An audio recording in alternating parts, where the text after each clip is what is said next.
दोस्तों, महाराष्ट्र का चुनावी दंगल और झारखंड का चुनावी दंगल दोनों का ही रिजल्ट सामने आ चुका है। अब तस्वीर एकदम साफ हो चुकी है।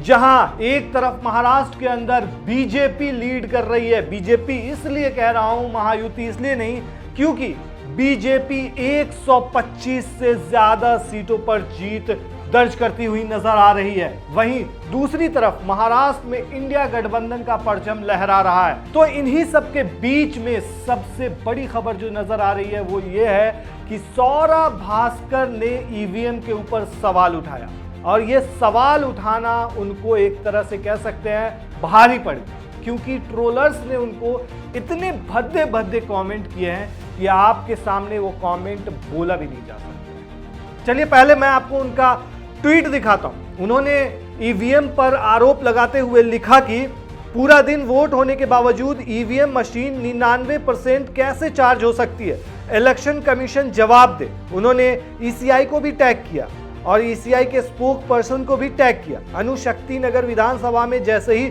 99% चार्ज मशीनें खुली, उसके बीजेपी समर्थित एनसीपी को वोट मिलने लगे। आखिर कैसे? इसने ऐसे सौरभ भास्कर ने सवाल उठाते हुए पूछा।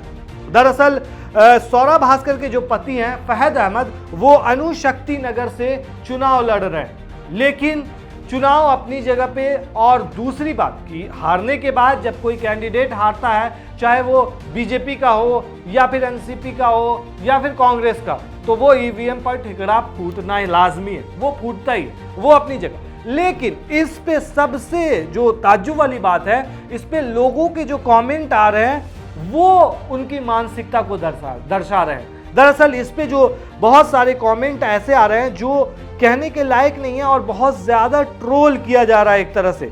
जैसे एक श्वेता सिंह है, वो लिखती हैं कि सौरभ के भाई का कॉन्फिडेंस कैसा है, सौरभ अपने भाई को जीत भी न दिलवा सकी, स्टार प्रचारक बनी फिर भी। जिस तरीके से आपको बता दें कि महाराष्ट्र के अंदर एक तरह से बीजेपी ही छाई हुई है, महायुति की बात तो छोड़ दे, बीजेपी ही छाई हुई है। और अब जो क्लियर पिक्चर सामने आ रही है वो साफ सीधे तौर पे बीजेपी सरकार बनाने जा रही है महाराष्ट्र के अंदर, यानी कि जो महायुति की सरकार है वो फिर से बनने जा रही है। लेकिन इस बार सीएम का चेहरा बदल सकता है, क्योंकि एकनाथ शिंदे जो सीएम बने थे वो बीजेपी के अब सीएम आ सकते हैं उनकी जगह पे। माना जा रहा है कि देवेंद्र फडणवीस जो है वो सीएम बनने जा रहे हैं। लेकिन इसी बीच बहुत सारे और भी बयान सामने आ रहे हैं। जैसे संजय राउत ने एक बड़ा बयान दिया कि उन्हें मशीनरी में ही, पूरी मशीनरी में ही गड़बड़ी लगती है। उसके बाद जो उन्होंने बयान दिया कि मुझे भरोसा नहीं हो रहा है कि अजीत पवार को इतनी 30 सीटें कैसे आ सकती है, इस तरह के